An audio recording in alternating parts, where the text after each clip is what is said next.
23387031 और हमारा एक और नंबर है 011-230-97655। इस वक्त आप अपने टेलीविजन स्क्रीन पर भी ये नंबर देखेंगे। लगातार हम आपको इनके बारे में बताते रहेंगे। आप तुरंत हमें फोन कर सकते हैं। इस वक्त हमारे साथ स्टूडियो में हमारे एक पैनलिस्ट जुड़ चुके हैं। Professor M V Padma Srivastava, HOD department of neurology, AIIMS Delhi से हमसे जुड़ चुकी हैं और हम कोशिश करेंगे कि अगले कुछ देर में कुछ और विशेषज्ञ भी हमारे साथ जुड़े। लेकिन इस वक्त आप अपने फोन उठाएं और तुरंत हमें फोन करें इन दिए गए नंबरों पर और अपनी समस्या कोविड-19 से जुड़ी जो भी आपके मन में शंका है, कोई भी जानकारी आप इस वक्त चाहते हैं तो आप तुरंत इस वक्त हमारे साथ संपर्क कर सकते हैं। Doctor Naval Vikram, professor department of medicine, AIIMS Delhi, Skype पर हमारे साथ जुड़ चुके हैं और कुछ देर में हम कोशिश करेंगे डॉक्टर रुद्र प्रसाद आचार्य ऑन्कोलॉजिस्ट भी हमारे साथ जुड़े। फिलहाल 2 मेहमान हमारे साथ जुड़ चुके हैं। जो भी जानकारी आप लेना चाहें, doctor Rudra Prasad Acharya oncologist zoom के थ्रू हमारे साथ जुड़ चुके हैं। बहुत बहुत स्वागत है आप तमाम विशेषज्ञों का हमारे इस खास कार्यक्रम डॉक्टर स्पीक में। Well, if I could start with you, Dr. Padma Srivastav, in terms of how the situation is with the COVID-19 outbreak, now we're in phase 3 of the lockdown. Some people call it lockdown 3.0 as well, and there is a lot of opening up that is going to be happening as well starting Monday. But should that change anything for people in general in terms of the kind of precautions that have been advocated as far as this outbreak is concerned? As regards change in precautions, no. So the precautions will continue. The 2 main things being physical distancing and keeping one's, sanitized hands. Now that precautions will definitely continue. Now in terms of the lockdown being shifted, I guess there would be changes. As far as the health factors are concerned, I think there would be provision to open certain outpatient departments as well, because that's been a government directive that even in red zones, the non-COVID issues, which are now a major concern because of the COVID-centric approach so far. So we've had a lot of non-COVID problems which have mounted up, be it vaccinations, be it management of blood pressure, diabetes, heart attacks, brain attacks, and cancer and so on and so forth. So there probably would be reprieve to these non-COVID patients, which will be, I think, I would say that would be very significant way forward. But if you're asking me precautions, no, there's certainly no less guard, absolutely no. Doctor Naval Vikram भी हमारे साथ जुड़े हुए हैं। Doctor Naval, आपसे जानना चाहेंगे कि एक लंबा समय लॉकडाउन में लोग बिता रहे हैं और इसलिए बार बार ये बात आती है लगातार जो हमारी तरफ से जो डायरेक्टिव्स होते हैं कि आपको घर में ही रहना है और तमाम चीजों का पालन करना है, लेकिन थोड़ी सी लापरवाही हो जाती है क्योंकि अब समय जैसे जैसे बीत रहा है लोगों को भी लग रहा है कि नहीं ठीक है, लेकिन किस तरह से आप कह सकते हैं कि इस वक्त भी और ज्यादा जरूरी हो जाता है कोरोना को लेकर सावधानियां बरतना, सेल्फ आइसोलेशन, होम आइसोलेशन, तमाम तरह की चीजें इस वक्त सामने आ रही हैं और भी ज्यादा कड़ाई से इसका पालन करना बहुत ही आवश्यक हो जाता है और तमाम तरह की चीजें भी सामने आती हैं कि एसी के जरिए ये फैल सकता है या आइसक्रीम खाएं या ना खाएं, तमाम तरह की शंकाएं लोगों के मन में आ रही हैं। किस तरह से इनका निवारण हो सकता है? देखिए, लॉकडाउन जो है बढ़ाया गया है वो तो जरूरी है क्योंकि अभी भी कोरोना के केस जो हैं वो काफी बढ़ रहे हैं देश में। हालांकि बाकी देशों से अगर तुलना की जाए तो हमारा कंट्रोल बहुत अच्छा है, मगर फिर भी केस आ रहे हैं, तो इसलिए जरूरी है कि सुरक्षा रखी जाए, घर से ना निकलें, हाथों की सफाई रखें, सैनिटाइजेशन करके रखें और घर से अब तक जो लॉकडाउन पीरियड रहे हैं उसमें जो आप फॉलो कर रहे हैं वही फॉलो करिए। अभी अगर इस समय हमने अगर सुरक्षा हटा दी, ये चीजें अगर हमने नहीं फॉलो की तो एक जबरदस्त बढ़ोतरी हो सकती है इन्फेक्शन के केसेस में, जो कि अच्छा नहीं होगा। All right, Dr. Rudra Prasad Acharya, well-known oncologist, is also with us. And Dr. Acharya, especially since the issue of concern has been comorbidities, and you're an oncologist, patients who are suffering from cancer are quite concerned about their treatment protocols and how they change visiting hospitals if they have to get chemo or radiation. what would you advise in this particular scenario? जैसे ये देखा गया है कि साल में कम से कम 11 लाख नए कैंसर मरीज पैदा होते हैं, और ये सारे जो पेशेंट्स हैं ये जाएंगे कहाँ कोविड की स्थिति में? तो ये है कि जितने हमारी कैंसर की एसोसिएशंस है और सोसाइटीज है और हमारे हॉस्पिटल्स है, we have got very strict guidelines है हमारे पास, और हम सारे कैंसर ट्रीटमेंट सेम वे में कंटिन्यू कर रहे हैं जैसे पहले कर रहे थे। क्योंकि अगर आप देखेंगे कैंसर के पेशेंट्स को हम 3 कैटेगरी में डिवाइड करेंगे। एक तो जो ट्रीटमेंट ले चुके हैं और वो क्योर हो चुके हैं और वो डर रहे हैं कि उन्हें कोविड ना हो जाए जी, और दूसरा है कि जो ऑन ट्रीटमेंट है, तीसरा है नए केसेस है। तो ऐसे देखा गया है कि in all these cases, even if that fear is there, we are doing everything as per protocol, as before, same thing, except that थोड़ा सा हाई रिस्क है तो कुछ केसेस में हम कोविड टेस्ट कराते हैं। बिल्कुल, तो और भी जो बाकी पेशेंट्स हैं उनके लिए भी इस वक्त हाई रिस्क हैं, तो सिर्फ अगर ज़रूरी है, बहुत ज़्यादा आवश्यकता है, इमरजेंसी है, तो ही आप अस्पताल जाएं, वरना आप घर से ही जो कंसल्टेशन है वो ले सकते हैं। और हमारे साथ इस वक्त मुंबई से हमारे पहले कॉलर जुड़ गए हैं, कैलाश हैं इस वक्त मुंबई से।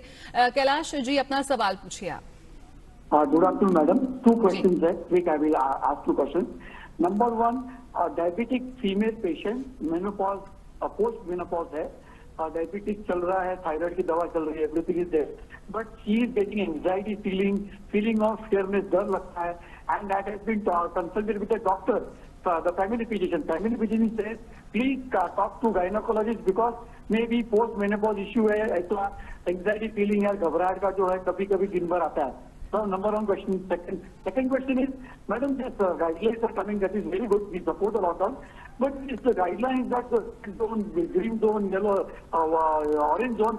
उसमें why the government is not doing press conference and doing the detailed question answer session? You know, they are just issuing the guidelines. The MHA issues a press note and press briefing. We don't know whether something is allowed in one particular zone or not allowed. Whether we can go, like in our case, can we take our patient to any hospital or doctor because we बिल्कुल, कैलाश ने कोशिश की जा रही है जी, कोशिश की जा रही है कि तमाम जो टीवी न्यूज के माध्यम से हैं उनके जरिए ज्यादा से ज्यादा जानकारी दी जाए, और जो स्वास्थ्य सुविधाएं हैं बिल्कुल वो जारी हैं। आप डॉक्टर से बात कर सकते हैं, उनसे मुलाकात कर सकते हैं, और जो ऑरेंज जोन और ग्रीन जोन में तो आप गाड़ी के साथ एक ड्राइवर और 2 पीछे सवारी भी इसकी अनुमति दी गई है। I think his first question was on headache जी। सो जो पोस्ट मेनोपॉजल मतलब she is a mother, elderly lady, तो with a recent onset headaches जो कह रहे हैं, तो हेडेक नॉट नेसेसरली कि पोस्ट मेनोपॉजल ही आनी चाहिए या गायनेकोलॉजिस्ट के पास ही जाना है। तो हेडेक तो is a very common complaint. Blood pressure है तो ब्लड प्रेशर चेक करवा ले, and we are getting lot of headaches also now, it's a very common complaint. तो हेडेक के साथ और कोई प्रॉब्लम्स है, यू नो, कोई बुखार है, कोई ऐसा है, could be stress, anything, so don't panic on this. but इस although ये पर्सनलाइज्ड क्वेश्चन है, ये मैं कहना चाहती हूँ कि जो कोमॉर्बिड की जो कंप्लेंट्स होते हैं, तो एक तो कोविड स्पेसिफिक है, पहले था कि बुखार, खांसी, ब्रीदिंग की प्रॉब्लम, सांस लेने में तकलीफ, यही थे। पर उसके बाद तो कई सारे उसमें जुड़ गए हैं कि जैसे you know loss of smell, वो जो लॉस ऑफ टेस्ट है, गिडीनेस है, उसमें हेडेक भी आ गया था, ये muscle pains, aches and lot of other issues also. तो जो भी जो कंटेनमेंट जोन्स, रेड जोन्स के साथ कोई नई कंप्लेंट से आते हैं, तो आप अपना आरोग्य सेतु का वो जो ऐप है, that will be very helpful for you, क्योंकि उसमें कॉमन कंप्लेंट्स आप डाल दें। आप ये जो रेड जोन, ऑरेंज जोन, ये भी आप कह रहे, उससे भी I think you will get some benefit out of it. तो I think these are relevant questions, but आप पोस्ट मेनोपॉजल की वजह से ही हेडेक की बात नहीं होती है, very common complaint. Blood pressure check करवा लीजिएगा, she is elderly so be a little more careful. और डायबिटीज को कंट्रोल करना बहुत आवश्यक है। बिल्कुल, तो आप जो आरोग्य सेतु ऐप है उसको जरूर डाउनलोड करें। जो आपकी जो बहुत सारी इसमें जो जानकारी जिसको आप ढूंढ रहे हैं वो आपको इस सेतु ऐप में मिल जाएगी, आरोग्य ऐप में। और जो तमाम आपकी शंकाएं हैं उसका भी निवारण आपका हो जाएगा अगर आप ये ऐप डाउनलोड करेंगे। साथ ही साथ अगर हम बात करें तो डॉक्टर नवल विक्रम, इम्यूनिटी को लेकर बहुत सवाल आते हैं क्योंकि सावधानी बचाव है और कहा जा रहा है कि अगर आपका इम्यूनिटी सिस्टम बहुत अच्छा होगा तभी आप इस महामारी से और ज्यादा अच्छे से जंग लड़ पाएंगे। तो इसको लेकर क्या कुछ किया जा सकता है जो तमाम लोग इस वक्त घर पर हैं? देखिए, इम्यूनिटी अच्छी करने का सबसे अच्छा तरीका है एक पौष्टिक आहार। पौष्टिक आहार लेना बहुत जरूरी है।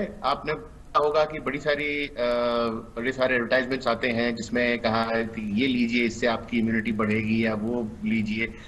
तो किन सब से इम्यूनिटी बढ़ती है? कुछ चीजें हैं, कुछ चीजें नहीं है। किसका क्या कितना फायदा है ये कोई ज्यादा प्रूवन नहीं है। हाँ, पौष्टिक आहार, समय पे आहार, उचित मात्रा में नींद, ये चीजें बहुत जरूरी। और स्ट्रेस कम रखिए, ये सिंपल चीजें हैं जो करी जा सकती हैं, हर कोई कर सकता है। इसके लिए और एडिशनल कुछ लेने की जरूरत नहीं है। इन सबसे आपकी इम्यूनिटी बढ़ सकती है। साथ में अगर आपको जैसे अगर कोई विटामिन डेफिशिएंसीज है तो आप विटामिन सप्लीमेंट्स भी ले सकते हैं, मगर वो लेने से पहले अगर आप डॉक्टर से सलाह कर ले तो वो बेहतर होगा। क्योंकि अगर बिना सलाह के आप कुछ लेते हैं तो कुछ विटामिन सप्लीमेंट्स के ओवरडोज भी हो सकता है, जिसकी वजह से दिक्कत हो सकती है। प्लस वो जो थोड़ा सा जिंजर, तुलसी, हल्दी, ये तो आयुष की ड्राफ्ट भी आई है, वो आप इस्तेमाल कर सकते हैं। राइट। डॉक्टर आचार्य, ये भी जानना चाहेंगे आपसे that a lot of people have questions about if they are patients of cancer, are there any kinds of cancer which would make them more susceptible to catching this particular infection, or should all cancer patients be equally careful? No, there is no specific cancer which can cause specifically COVID infection. All cancer patients I'm just need to be asking about careful. susceptibility. Yeah. So there is no specific cancer except some people who are on immunosuppressive drugs post transplant. But normally in all cancer patients, when they are on chemotherapy, there is no specific reason to fear. The doctors who are in charge are taking care. And if you see, the only thing is that the precautions that others might be little bit not following, but all cancer patients must follow it very strictly, because it is best to not to catch the infection. Because once you have it, some form of having pneumonia along with your chemotherapy or radiotherapy, it will definitely stop your treatment for some period, and plus it will definitely affect your normal well-being. So definitely the precautions are to be more stricter. The immunity, as you told just now, the immunity boosting methods should be tried, like all fresh vegetables and some Ayush thing, as the government of India has tried to push it through Ayush. So all this yoga, meditation. Now, if you see this lockdown, this might change your perspective, how you live your life. Because previously you might be living a very fast life, and suddenly you realize that when you stop, have you given a break to your life, and your perspective might change, and you might become a different person post lockdown. So that is what is the best part of it. Jaya, इसमें काफी एक तकनीकी बारीक बात बताई doctor आचार्य ने कि अगर कोई इम्यूनोसप्रेसेंट ड्रग्स भी है जो कि आपकी शरीर की रक्षात्मक प्रणाली को कम करता है, उसको दबा के रखता है, क्योंकि खासकर अगर कोई ऑर्गन ट्रांसप्लांट हुआ हो जिसमें रिजेक्शन की पॉसिबिलिटी होती है तो आपको इम्यूनोसप्रेसेंट्स देते हैं, तो उनको ज्यादा सावधानी बरतने की जरूरत हो सकती है। डॉक्टर पद्मा, और कोई ऐसी परिस्थितियां होंगी कैंसर के मरीजों के लिए जो आप कहेंगी कि अगर उनकी एक स्पेसिफिक ट्रीटमेंट चल रही है तो उनको शायद ज्यादा सावधानी बरतनी चाहिए? जैसे डॉक्टर साहब ने कहा बिल्कुल सही। उसके अलावा भी अभी तक जो around what more than 3 million cases in the world and 2.5 lakh deaths, तो अभी तक तो डेटा में सामने आया कि एक तो जो एक्सट्रीम्स जो एज फैक्टर एक है, दूसरा है कोमॉर्बिड जो diabetes, blood pressure, heart disease जिसका प्रॉब्लम एक ऑर्गन से चल रही है, कोई क्रॉनिक किडनी डिसीज है, क्रॉनिक लिवर डिसीज है, and cancer and immunosuppression. So immunosuppression एक तो कैंसर कीमोथेरेपी हो गया, और बाकी लोग जो स्टीरॉयड ले रहे, क्रॉनिक लंग डिसीज से बार बार इनहेलेशंस ले रहे, तो ये सारे के diabetes itself is an immune compromise situation. जहां भी हमारी बॉडी इम्यूनिटी लो है तो ये it's no rocket science. And would this तो also हमारे जो hold for infection- people with rheumatoid Yes. arthritis because that's an So autoimmune the disease? rheumatoid and SLE का थोड़ा सा डिफरेंट बॉल गेम आ गया, क्योंकि वो लोग जो HCQS ले रहे थे, काफी लोग जो HCQS ले रहे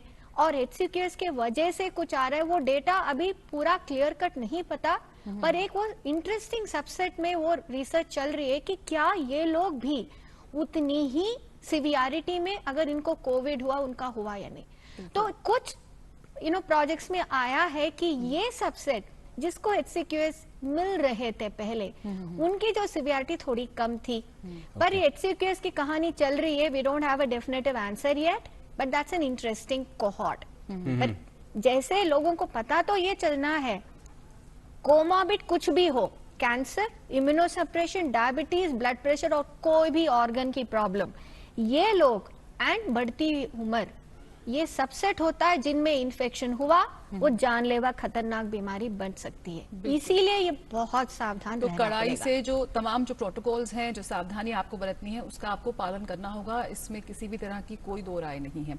और डीडी न्यूज का जो फेसबुक है उस पर भी लगातार हमारे पास सवाल आ रहे हैं। इस वक्त अमित उपाध्याय, रोहित शर्मा, ये तमाम लोग एक सवाल यहाँ पे पूछना चाहते हैं। डॉक्टर नवल, ये सवाल आपसे लेंगे कि आजकल हम सुन रहे हैं, वो कह रहे हैं कि जो फ्रूट्स और वेजिटेबल वेंडर्स हैं उनमें भी इस तरह से इन्फेक्शन की खबरें आ रही हैं, तो क्या कुछ सावधानियां हमें बरतनी चाहिए जब हम बाहर से सब्जी या फल आदि इत्यादि चीजें हम खरीदें? बिल्कुल, ये जो इन्फेक्शन है वो किसी से भी आ सकता है। आपको ये ध्यान रखना है कि आप जो फल और सब्जियां अगर लेके आते हैं तो आप अपना थैला लेके जाइए, और ऐसा थैला हो जिसको आप धो सकें। ये जितना पॉसिबल हो सके उसको इस्तेमाल करें। क्या अगर पॉलीथीन या इस तरह की चीज है तो उसको ला करके उसको उसमें से चीजें निकाल के फिर वो पॉलीथीन को एक सेफ जगह पे डिस्कार्ड कर दीजिए, ताकि कोई और उसके कांटेक्ट में ना आए। जो फल और सब्जियां, फल बेहतर ये रहेगा कि आप ऐसे फल खाएं जिनका आप छिलका उतार सकें, तो वो ज्यादा बेहतर रहेगा। और दूसरा, जब भी आप फल और सब्जियां लाएं उनको आप अच्छी तरह से चलते पानी में धो लीजिए या गर्म पानी में धो लीजिए थोड़ी देर तक, और फिर उसको साफ करके फिर आप फ्रिज में रखिए स्टोर करने के लिए। रॉ सब्जियां डायरेक्टली बिना धोए जितना अवॉइड कर सकते हैं उतना अवॉइड करिए खाना, क्योंकि अगर रॉ है, अगर उसमें किसी के हाथ लगे हैं तो उससे आपको इन्फेक्शन हो सकता है। मगर इसको साफ करना बहुत आसान है, ऐसा कोई मुश्किल नहीं। हमारे साथ एक कॉलर जुड़ गए हैं। Caller is with us from Jaipur, doctor Naresh Kumar Gupta. Go ahead doctor Gupta, please ask your question. Hello, yes, go ahead. नमस्ते डॉक्टर साहब, आई एम नरेश कुमार गुप्ता, जयपुर। पूछिए, अपना सवाल पूछिए। मेरे को साहब 2013 में कैंसर हुआ था इंटेस्टाइन एंड लीवर में। 17 में उसका रिकवरी हो गया था पूरा, फिर से कैंसर आ गया था 17 में। सिटोसिमेट ले रहा था, वो बंद कर दिया था। अभी मेरे को फिर रिकवरी हो गई है, लेकिन अभी वीकनेस काफी फील हो रही है। वीकनेस फील हो रही है आपको? हम डॉक्टर आचार्य ऑन्कोलॉजिस्ट हैं, उनसे पूछते हैं आपका सवाल। डॉक्टर आचार्य, आप सवाल सुन पाए थे इनका? हाँ, नहीं, सवाल तो मैंने सुन लिया जी। I think he was on right track with the treatment. Hello. And after that उनकी ट्रीटमेंट बंद की गई है, ट्रीटमेंट कंप्लीट होने के बाद। तो जी। अभी जो वीकनेस है उसमें बेस्ट ये कहूंगा कि अपने जो ऑन्कोलॉजिस्ट है उनके साथ एक वीडियो कंसल्ट करिए और आप अपना सारा प्रॉब्लम बताइए। कि फॉलोअप के लिए अगर कोई स्कैन की जरूरत था तो जो रिक्वायरमेंट के हिसाब से उनका स्कैन हो जाएगा, और एट प्रेजेंट उनकी क्या स्थिति है वो जानना पड़ेगा, उसके बाद आगे की ट्रीटमेंट बता पाएंगे। राइट, स्कैन आप कह रहे हैं, ये क्या सीटी स्कैन करना होगा? या सीटी स्कैन होता है और there is a PET scan. PET scan में जिसमें आपकी कैंसर की जो सेल्स है वो पकड़ में आते हैं, तो इनको वो एडवाइज होगा जब इनकी ट्रीटमेंट का फॉलोअप में, रूटीन में, और वो फॉलोअप जब करेंगे तो definitely the oncologist will take care. At present आप अपने आप को, जो जनरल वीकनेस है उसके लिए आप अपना न्यूट्रिशन मेंटेन करिए, अपना इम्यूनिटी मेंटेन करिए, और अगर आपको जरूरत है तो डेफिनेटली आपने ऑन्कोलॉजिस्ट के साथ सिंपल व्हाट्सएप के जरिए, या अगर वीडियो कंसल्ट को ये आपकी ऑन्कोलॉजी यूज करते हैं उनके साथ में वीडियो कंसल्ट करिए, वेरी सिंपल। ओके, उम्मीद करते हैं डॉक्टर गुप्ता आपको अपने सवाल का जवाब मिल गया है। आगे बढ़ते हैं, हमारे साथ थाने से जुड़े हुए हैं Amit, go ahead with your question. Sir, two questions. Number one, I am a 51-year-old person and एक minor pulmonary issue था, minor airways और block. So big candy में फंगो से headwind हो गया. How is going on? So I just want to ask any extra precaution I need to take while going out, or should I do not go out? And second question is, ये जो COVID है, ऐसा मैंने पढ़ा था, it doesn't lead to pneumonia, but it leads to disseminated intravascular coagulation thrombosis. क्या ये बात सही है? It doesn't lead to pneumonia, but it leads to thrombosis, something like that. तो मुझे extra precautions क्या लेना है? Minor issue था, minor airways or block. But now it is okay. I don't feel any breathing problem, but I am on POP. But do I need some extra precautions? And again, repeat the second question: does COVID lead to thrombosis and not to pneumonia? That is what the research have been saying. I've been studying a lot because घर में है तो कुछ काम नहीं है, तो रात में research करते रहते हैं. So is it true that it doesn't lead to pneumonia, but it leads to thrombosis, what is called as what they call as disseminated intravascular coagulation thrombosis, and not pneumonia. तो doctor Padma आप इनका So सवाल let's समझिए। start off with the second question, जो है कि disseminated intravascular coagulation. सही बात है. So with a lot of literature, some autopsy data भी आ गया है. Now COVID does cause pneumonia also. ये नहीं है कि pneumonia नहीं cause करती. In fact, it is a respiratory virus. A variety of corona, ये पहले भी था. SARS, MERS, ये सारे कोरोना वायरसेस है. जो आप आपको पता है कि ये जो स्वाइन फ्लू था ना, तो when then we have this blessed H1N1, all of them. Thing is कि वो जो पैथोलॉजी में ये एक कोगुलेशन या ब्लड क्लॉटिंग की ये एक हिस्सा बन जाता है, तो ये एक आया है एंडोथेलियल डिसफंक्शन एंड प्रोकोगुलेंट स्टेट, और उसके कई बायोमार्कर्स है. तो वो मैनेजमेंट पर्पसेस में, जैसे आपको पता है कि कोविड को लिपटने के लिए लेवल 1 एविडेंस और एक दवा नहीं है, सारा कुछ एक्सपेरिमेंटल स्टेज में ही है, whether it is antiviral like remdesivir या आपका प्लाज्मा सेल थेरेपी या प्लूरिस्टेम की प्लेसेंटा का जो स्टेम सेल्स का चल रहा है, HCQS है, जो भी हो. तो ये सारा एक्सपेरिमेंटल इसीलिए है कि एक पैथोलॉजी, एक पैथोजेनेसिस नहीं है, कहीं रूप से ये प्रॉब्लम जिस्म में हो सकता है. इन्फेक्शन की वजह से निमोनिया, वो ये जो साइटोकाइन स्टॉर्म्स जो कहते हैं, प्रोकोगुलेंट से DIC कह रहे, ये सब उसके साथ जुड़ी हुई है. तो ये सही बात है, और इस दौरान इसके लिए भी जो थेरेपीज वगैरह, इसकी बहुत जोर से वॉर फुटिंग में कोशिश हो रही है और खोज जा रही है. So this is a right thing. And for you are 51-year-old and you had, as I understand, some breathing difficulty.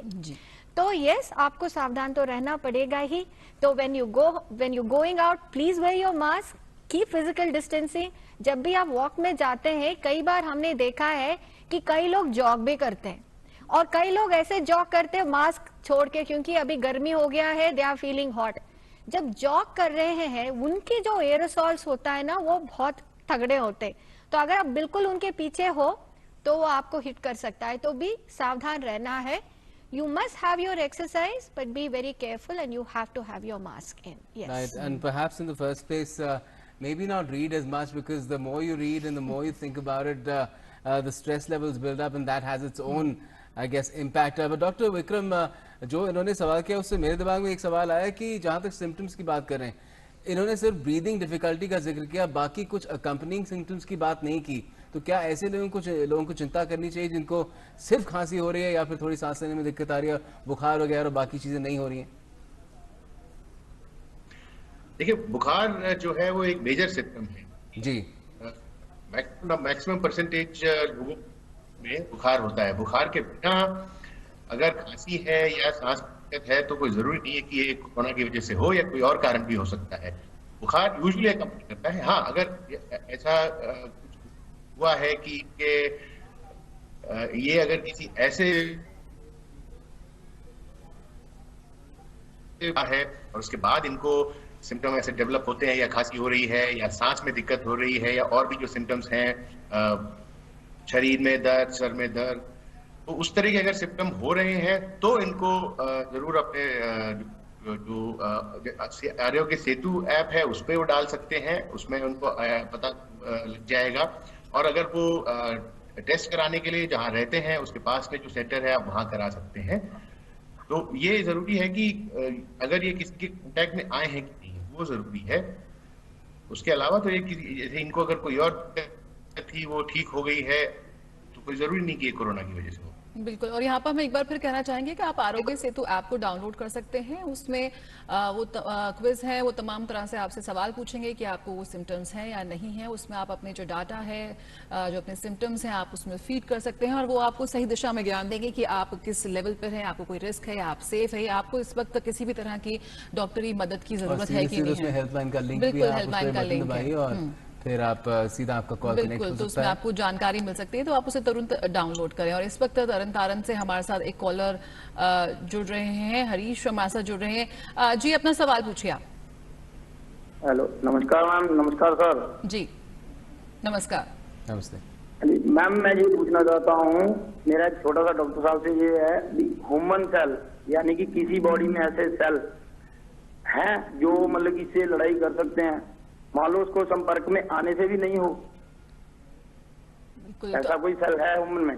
बिल्कुल, तो अगर आपकी इम्यूनिटी क्या इतनी स्ट्रांग है कि अगर आप किसी कोविड इन्फेक्टेड के संपर्क में आए तो भी आप क्या उसे लड़ सकते हैं? नहीं, बहुत अच्छी सवाल है। तो हमारे बॉडी में डेफिनेटली ऐसे सेल्स है, कोविड ही नहीं, वो कैंसर हो, टीबी हो, कोई भी इंसल्ट हो, उससे लड़ने की शक्ति हर किसी को अपने बॉडी में होती है। किसी में वो शक्ति बहुत कम होती, किसी में वो शक्ति बहुत ज्यादा होता है। उसी को हम ब्रॉडली इम्यूनिटी कहते हैं। नाउ इम्यून सेल्स में ऐसे भी सेल्स है जो हेल्पर सेल्स बोलते, ताकि वो हमारे तरफ हेल्प करेगा कि वो हम लिपट लें। वैसे ही कुछ और सेल्स होते हैं, वो नेचुरल किलर सेल्स बोलते हैं, वो भी इस मामले में, इस जंग में हमारे मदद करेंगे ही। और भी कुछ सेल्स है जो थोड़ा सा ज्यादा ही हेल्प कर लेते, उसमें हमारा साइटोकाइन स्टॉर्म मतलब हमारे बॉडी में ही हमला शुरू कर देते हैं। तो ये जो बहुत ही कॉम्प्लेक्स इम्यूनिटी है, पर भगवान ने हर किसी को ये दिए हैं। इसी के सवाल आती है कि हम इसको कैसे बढ़ाएं, हमारे अपनी इम्यूनिटी को कैसे बढ़ा पाए। तो वो तो थोड़े बहुत तो हमारे हाथ में भी है, तो वो आपको सावधानी से उसको बढ़ाना पड़ेगा। Like Dr. Srivastava, a lot of people say have vitamin C a lot, not just citrus fruits. They even say that you can, get over-the-counter vitamin C pills. Is that advisable? So regarding this, that's an excellent question, I must say, because one, eating a bunch of pills is not going to increase your immunity. Said that, you do have some evidence for vitamin C. In fact, that's part of some protocols across the countries. Second, when we are staying at home and our exposure to sun is less, no harm taking a monthly, vitamin D. When there is a nutritional issue, especially we have a whole lot of vegetarianism, take vitamin B12, not very harmful, but don't believe that taking a bunch of multivitamins is going to be just enough. So जैसे doctor novel ने कहा, you need to have a good protein diet As far as possible, have fruits and vegetables. I know there is an issue with all of them in availability, accessibility, affordability.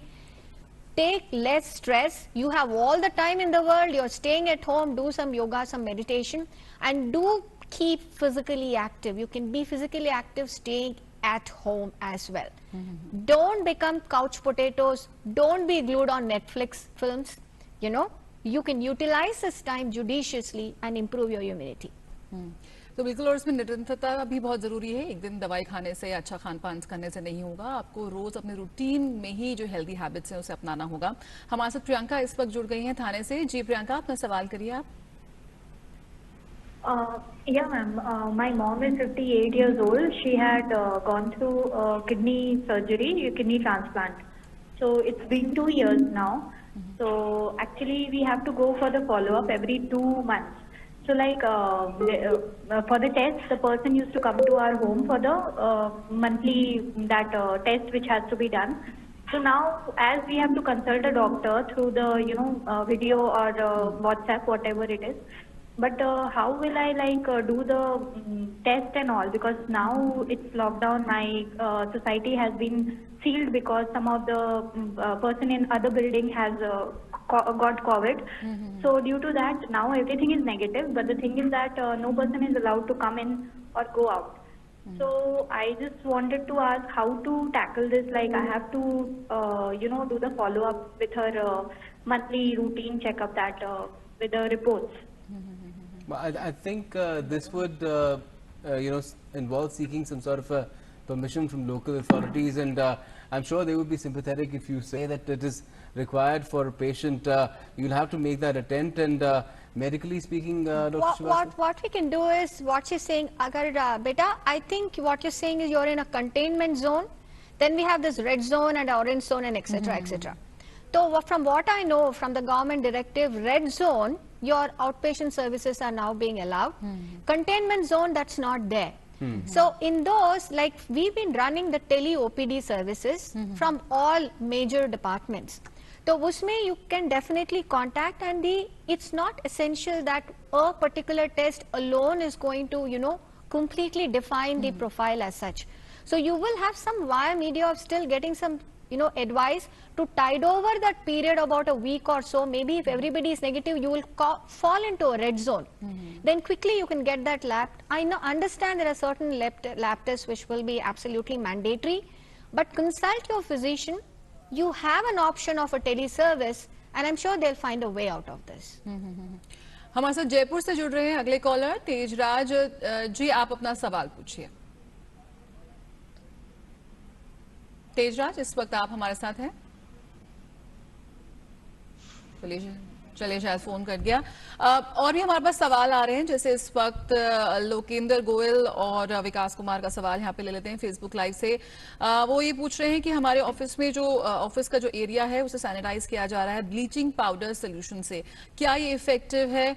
और इस तरह की चीजें और भी आ रही है कि बेटाडीन सोल्यूशन से आप नेजल स्प्रे या तमाम तरह की चीजें इस वक्त मिलकर आ रही हैं जो बाकी के देशों में भी इस्तेमाल की जा रही हैं, क्या वो इफेक्टिव है? क्या हम उसका यहाँ पे भी इस्तेमाल कर सकते हैं? डॉक्टर नवल, आपकी सवाल लेना चाहेंगे? जी, अगर सरफेस और जैसे ऑफिस है, बिल्डिंग है, इनको सैनिटाइज करने के लिए ब्लीचिंग पाउडर यूज किया जा सकता है जी, ये इफेक्टिव है। और जो नेजल स्प्रे जैसे बीटाडीन गार्गल्स या गर्म पानी के गार्गल्स, वो सब चीजें जो है वो आपको कोरोना वायरस इन्फेक्शन से बचाने में सक्षम नहीं होंगी किसी। तो इससे ये नहीं होगा कि आपने स्प्रे लिया तो आपको कोरोना वायरस का इन्फेक्शन नहीं होगा गले में। ये जो चीजें हैं वो लोकल डिसइंफेक्शन के लिए होती हैं, क्योंकि जो वायरस है वो आपके रेस्पिरेटरी ट्रैक्ट से, नाक से, मुंह से जाता है और वो बाहर सतह पे नहीं रहता है, वो अंदर सेल्स के अंदर चला जाता है। क्योंकि अगर सतह पे कोई चीज है वो साफ हो सकती है, अगर वो सेल के अंदर वायरस चला जाता है तो वो किसी इस तरह की डिसइंफेक्टेंट या उससे साफ नहीं हो सकता। तो बिल्डिंग, अपने हाथ साफ करने के लिए आप सैनिटाइजर इस्तेमाल कर सकते हैं, क्योंकि वो वायरस जो है वो आपके हाथ की सतह पे है और तो साफ हो सकता है। साबुन और पानी से आप धोएं तो उससे भी वो साफ हो सकता है। अगर जो गले में अंदर mucus membrane. Right, Ramesh Chandra भी हमारे साथ जुड़ गए हैं फोन लाइन पे दिल्ली से। गो अहेड रमेश, आप अपना सवाल पूछिए। हाँ सर, मेरा प्रश्न ये है, मेरे नाक में पानी आता रहता है, मुझे तो डाउट तो रहता है, और टेम्परेचर 99 से लेकर 100 के बीच में रहता है, तो मुझे क्या कोविड तो नहीं है? ओके, दो चीजें बता रहे हैं आप। डॉक्टर आचार्य, आप इनके सवाल का जवाब देना चाहेंगे? लगता है कि एक तो नाक से पानी भी बता रहे हैं और फीवर भी बता रहे हैं। मेरे को लगता है कि ये इनको कंसल्ट करना चाहिए एक फ्लू क्लिनिक में। इनके घर के पास जो भी हॉस्पिटल होगा उसमें फ्लू क्लिनिक चलता है आजकल, तो फ्लू क्लिनिक में दिखाने के बाद they will assess whether some test is required और नॉट, और नहीं तो सिम्टोमेटिक ट्रीटमेंट देके इनको दे सकते हैं। लेकिन इनको ध्यान रखनी जरूरी है, और सबसे बड़ा जरूरी है he should wear a mask because he is having respiratory symptom. He should wear a mask so that he does not give to his family or anywhere where he is going, and he should consult a flu clinic to get the treatment. Right. आपको बुखार कितने दिनों से आ रहा है और ये नाक चलने के जो लक्षण आ रहे हैं कब से आ रहे हैं? लगता है फोन लाइन पर है नहीं अभी हमारे साथ, but that would have been an additional piece of information that might have helped, but like the doctor said, Jaya, कि इनको सबसे पहले तो चेकिंग करवाना चाहिए, अपना जो भी सिम्टम्स हैं अच्छे से चेक कराएंगे तो फिर, और मास्क पहनना बहुत ज़रूरी है, क्योंकि अगर इनको कोरोना वायरस है, इन्फेक्शन है, तो फिर ये और लोगों को भी संक्रमित कर सकते हैं। ऐसे ही कई सवाल आ रहे हैं और काफ़ी स्पेसिफिक सवाल भी आ रहे हैं। There is common symptoms between rubella virus and coronavirus patients. Countries which have eradicated rubella virus are facing the lowest threat. Given Australia, Maldives, Bhutan, Sri Lanka as examples. So can rubella vaccine come in handy for, preventing coronavirus? I'm sure it can't come in handy for patients who've already contracted the infection. Dr. Srivastava? Yes, and what an interesting question this is, really. So while we are really on a war footing to find a vaccine, and hopefully, you see, India is in the midst of it all, and hopefully, probably, initially they were thinking about a year and a half, and now they're talking about September and October, and that's a really welcome news to get. Hope it is true. Now, as the, this thing about vaccine development, there are a whole lot which are there. And yes, interestingly, rubella also. If you remember, there was also this talk about BCG. Yes. Yes, and there is an ongoing project also on the BCG vaccination, whether there should be a booster for BCG vaccine to be given to some, again, in a project form, as a research form. And also they had actually flipped over and seen that people who had received BCG vaccination were doing well, better, tuberculosis, exposure, immunity to other infections. So all these are there, and also rubella. Besides this, I think Australia and others have also done well for beyond just being, being able to get a rubella, eradicating rubella, I think. So this is one of the factors, interesting facets, worth exploring, and people are doing it. बिल्कुल, और यहाँ पे कुछ वैसे personalise सवाल भी आ रहे हैं जिसमें ये पेरी पूछना चाहते हैं कि अगर किसी को सोरोसिस है या एक्जिमा है तब वो किस तरह की प्रिकॉशन रखे। साथ ही मयंक जानना चाहते हैं कि अभी उनके जो पिता हैं वो लिवर एब्सिस से वो रिकवर हुए हैं, तो ऐसे में किस तरह से उनके लिए और भी ज्यादा उनको प्रिकॉशंस रखने की जरूरत है। डॉक्टर नवल, आप कुछ कहना चाह रहे हैं? अगर लिवर सिरोसिस या लिवर एब्सेस या किसी तरह के और इन्फेक्शन है तो इस तरह के लोग जो है वो इस इन्फेक्शन से ज्यादा रिस्क पे है, इन्फेक्शन से कॉम्प्लिकेशन डेवलप करने के रिस्क पे ज्यादा है। तो इन लोगों को, खासतौर से ऐसे लोगों को प्रिकॉशन लेना चाहिए कि जितना हो सके घर पे रहें, घर से बाहर ना निकलें। और जो बाहर लोग जाते हैं उनका इंटरेक्शन जो है घर में इन लोगों से अगर कम रहे तो ठीक है, क्योंकि अगर जो यंग लोग हैं जो बाहर जा रहे हैं, एक पॉसिबिलिटी हो सकती है कि वो इन्फेक्शन उनमें लग सकता है और फिर वो घर में आके ऐसे लोगों को जो ओल्ड एज है या लिवर प्रॉब्लम है उनको हो सकती है। तो बेसिकली यही है कि प्रिकॉशन लेना है। जो लोग बाहर जा रहे हैं वो अपना प्रिकॉशन रखें, फिजिकल सोशल डिस्टेंसिंग रखें, हाथ साफ रखें, मुंह पे मास्क लगा के रखें हमेशा। और घर आते हैं तो घर आके सबसे पहले आप अपने हाथ और मुंह को धोइए। सबसे पहले आप अगर हो सके तो आप कपड़े बदल लीजिए और फिर आप लोगों से बाकी ऐसे लोगों से या परिवार के ऐसे सदस्यों से आप मिलें, ये सब चीजें आप ध्यान रखें, तो इससे इन्फेक्शन से ये लोग बच सकते हैं। राइट, एक और सवाल आ रहा है डॉक्टर साहब, डॉक्टर आचार्य, जनरल सा ही सवाल है। लोग पूछ रहे हैं कि क्या बेहतर है अगर आप बाहर सामान लेने जा रहे हैं, आपको कोई सामान बेच रहा है, वो ऐसे अपने हाथ से आपको सामान दे या सिर्फ नंगे हाथों से सामान खरीदें, या ग्लव्स पहनने से क्या इन्फेक्शन फैलना कम हो सकता है कि बढ़ सकता है? देखिए, ग्लोव्स एक ऐसा चीज है कि अगर पहनेंगे तो जरूर वो फोमाइट प्रिवेंट करेगा। अच्छा। लेकिन क्या होता है कि वो ग्लोव्स पहन के तरह तरह जगह में टच करते हैं, तो उसमें फिर वो जो हमारी जो प्रिंसिपल है वो वायोलेट होता है। अगर ग्लोव्स पहनेंगे तो उनको ग्लोव्स को आराम से रख के जिसको सामान देना है सामान दिए, उसके बाद सैनिटाइजर लगा के पूरा हाथ को ड्राई करेंगे और उसके बाद आराम से खड़े रहेंगे। तरह तरह जगह अगर टच करेंगे कि क्योंकि ग्लोव्स पहना है तो एक फॉल्स सेंस ऑफ सिक्योरिटी आता है कि ग्लोव्स पहना हुआ है, Correct. तरह तरह जगह टच कर रहे हैं और उससे और फोमाइट जा रहा है और उससे वो इन्फेक्शन बढ़ेगा ना कि कमेगा। एक बार जिसने सामान दिया इमीडिएटली सैनिटाइज किया, जस्ट लाइक खाली हाथ को करते हैं ऐसे ही ग्लोव्स के ऊपर सैनिटाइज करना है और आराम से खड़े रहना है। जब अगला ग्राहक आएगा उसके लिए जब सामान देंगे तो उसमें यूटिलाइज होना चाहिए। तो ये ग्लोव्स पहनना एक फॉल्स सेंस ऑफ सिक्योरिटी नहीं होना चाहिए। सैनिटाइजेशन जैसे हैंड वॉश और सैनिटाइजेशन सबसे बेहतर है। ग्लोव्स पहने हैं तो एक तरह से कि आपको बार बार हाथ सैनिटाइजेशन बार बार जरूर करना है। अच्छा, we have another caller, Sanjay, who is calling from Dehradun. Go ahead, Sanjay, with your query. Dryness in my throat, and resultant of that are some pustules which have come up in white in color, and I can't sleep in the night because of this dryness. I have to wake up again and again. So is it any sort of a virulent infection? गले में इनकी खराश है, dryness है। Dr. Right. Srivastava? So dryness. So yeah, I assume this is of a recent onset that you're complaining. So अगर dryness है and you're having sort of a dry cough, or you're talking about something white sputum coming in, that's what he said. Okay. So and I assume there's no fever, nothing else associated. You're a young person. So don't get worried on this. This could be just an allergic cough as well, an allergic symptom.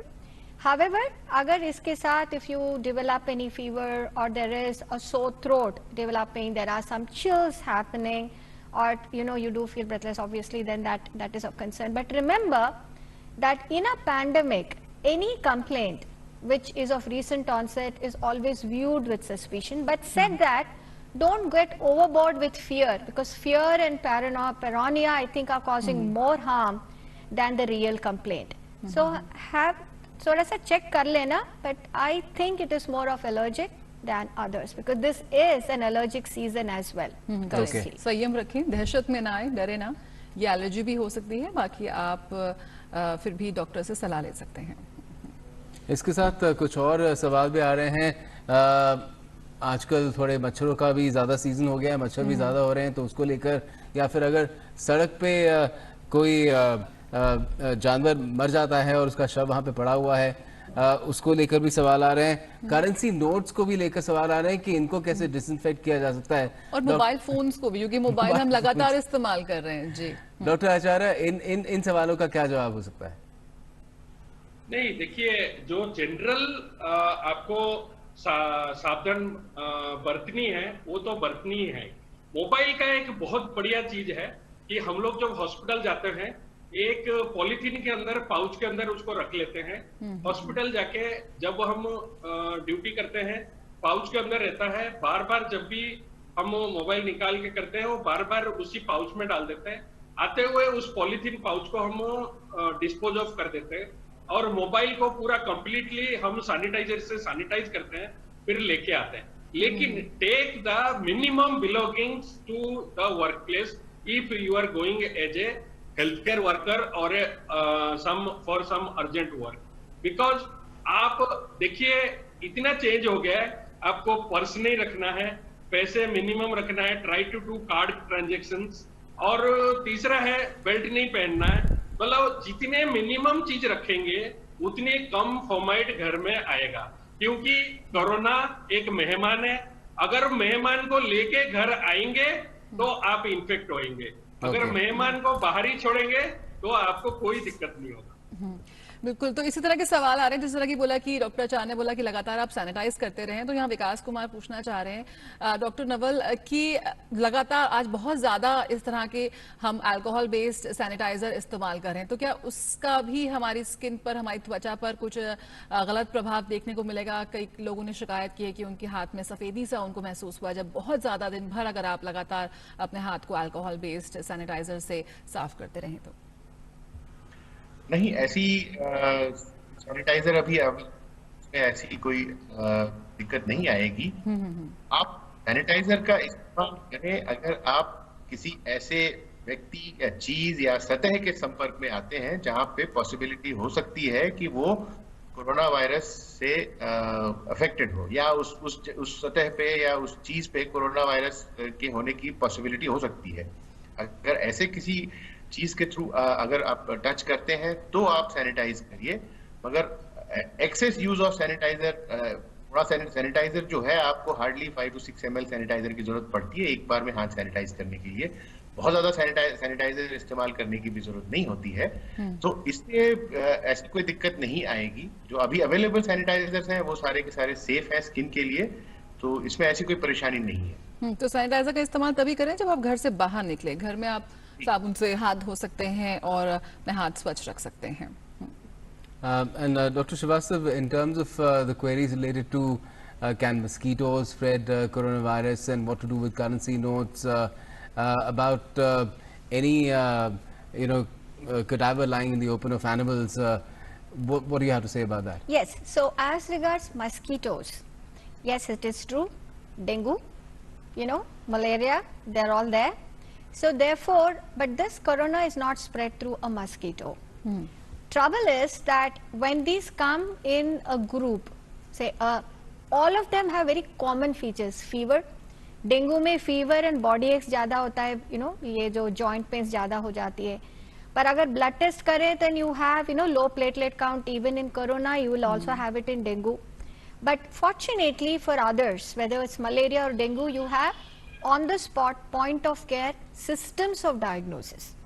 So therefore there and the treatments available, but yes, this is a season where others can happen, and the same precautions would apply to most of these, right? So that is there. The second issue is about currency notes.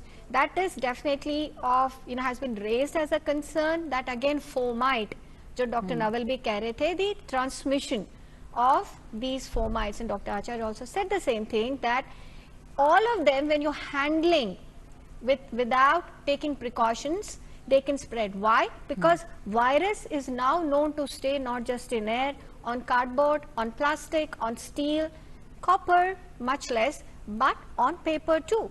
So paper is much less as compared to cardboard or plastic or steel, but it's there. So it depends upon how soon you handled it when an infected person has handled it. So be careful. And we had some very interesting things of trying to, sanitize the currency using some warmth. I don't think that is being borne out. There is no evidence for that. So, as Dr. Naval said, probably handle less with a currency and more with a, digital, as a digital. And people shouldn't try to microwave currency notes. It has that has no evidence. And the last thing that you asked is about cadavers. Well, having dead, the beings or that kind of thing, they have to be hauled and have to be dumped. There's no way. Corona, COVID, no COVID, that is a definitive no. They have to be, whether it is a dead rat or a dead other bigger animals, that would be a risk in general for health. Yes, it can be a host to a lot of other pathogens as well, I guess. And that, तो आपने services की बात करी यहाँ पे, तो यहाँ पर अनुज मोदी ये सवाल करना चाहते हैं। Question is what is the sustainability period of COVID और वेरियस सर्फेसेज। डॉक्टर नवल, इस बारे में आप बता पाएंगे? साथ ही शिल्पा पाटिल ये भी कह रही हैं कि इनका ऑपरेशन हुआ टॉन्सिल का, तो is there high risk to get infected? पहला क्वेश्चन जो सरफेस का है, बिल्कुल। जो अभी जो डेटा आया है उसमें ये है कि surface like glass, steel, metal surfaces, on these the virus can stay for quite a few days, even up to 5 to 6 days. And on other porous objects like cardboard, clothes, paper, it can survive for a very short duration, maybe a few hours. Copper, yes, it being metal, but it survives on copper less than quite less time, maybe about few hours, 4 to 5 hours Okay. only. So the surfaces which are solid, non-porous, and metal glass, which are basically surfaces which are resistant to water, those are the surfaces where this virus is likely to stay for a very long time. So one has to take care that if one is coming in contact with such surfaces, either keep them sanitized or keep them clean, or sanitize yourself, your hands, after coming in contact. That's the first thing. Second is about the post-tonsil surgery. So post-tonsil surgery, risk of infection is like any other person. The only thing, if they are exposed, they are also likely to get. But post-tonsil surgery, it's better that you stay indoors and take all the precautions. Wear mask, because if you wear a mask, it was very effective in preventing the spread of infection from others, and the likelihood of you catching the infection also will be less. So Okay. do that. I think the same principles apply here. And Dr. Srivastav, you mentioned that heating may or may not be effective, but there are people who still ask questions about direct sunlight. The sun is now becoming pretty strong these days. We'll soon have temperatures in the 40s. Do you think that might be a good way to sanitize things if you leave things out in the sun? If you bought something from the market, and you leave it out in the daytime, will that be good enough to sanitize it after washing? So it's not very straightforward here, because the mask, the mask that we wear, they say that you can actually put out in the air and in the sun for some time, so that they would do. Said that, is there a level 1 evidence? No. Second is, we always hope that the virus will go once the temperatures go up. Because always in the beginning stages, we thought we hit summers and the virus would disappear, like other coronaviruses. Now this virus has not disappeared yet. So what is the susceptibility of this virus to temperature is a big query now, because it's going on. So therefore, to think that this virus will be killed if we put things outside may not be such a direct equation anymore. Again, putting it to the air and to some kind of a warmth probably helps out in cleaning as such, and being dry is definitely much more probably helpful. But applying artificial heat in form of microwaving, ironing, those things don't help. Hair dryers don't help. So in fact, there's a lot of it on the media which came in, and there were a lot of advisories कि मत करो. बिल्कुल तमाम तरह की चीजें सामने आ रही हैं, लेकिन जरूरी नहीं कि वो आपकी मददगार हो. ऐसे में आप सही जगह से, सही स्रोत से ही सही जानकारी लें. आखिरी सवाल यहाँ पर डॉक्टर आचार्य से ले लेंगे. अंकित जायसवाल ये आपसे पूछना चाह रहे हैं, डॉक्टर आचार्य, कि इनके पिता को, इनके फादर को ब्रेन ट्यूमर है और first cycle of capsule chemotherapy ये करा रहे थे, लेकिन लॉकडाउन की वजह से अब ये इलाज नहीं करा पा रहे हैं.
दुनिया में कई काम बड़े मुश्किल हैं, जैसे कि चंद मिनटों में चांद पर पहुंचना, टूथपेस्ट में पेस्ट को वापस डालना। और भैया एक काम है जो है बेहद आसान। अरे भाई वही आधार कार्ड में अपना एड्रेस अपडेट करना। इसके लिए बस आपको UIDAI की वेबसाइट पे जाना है, अपना आधार नंबर डालकर OTP जनरेट करना है, फिर फॉर्म में OTP डालकर अपडेट एड्रेस कर कंफर्म करना है और लो हो गया आपका आधार में एड्रेस अपडेट। आप भी आधार अपना लो, फायदे में रहोगे।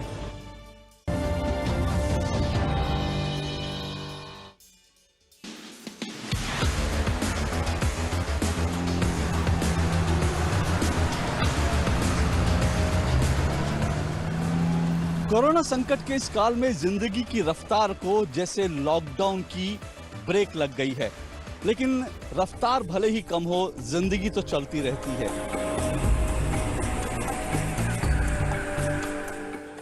लॉकडाउन है तो आप खाना वाना कहाँ खाते? सर थोड़ा बहुत फल फ्रूट खा लेते हैं, रास्ते में खाना मिल रहा है उनसे ले लेते हैं। बहुत कैडी कट रही है जिंदगी, क्यों दुकानें भी बंद है।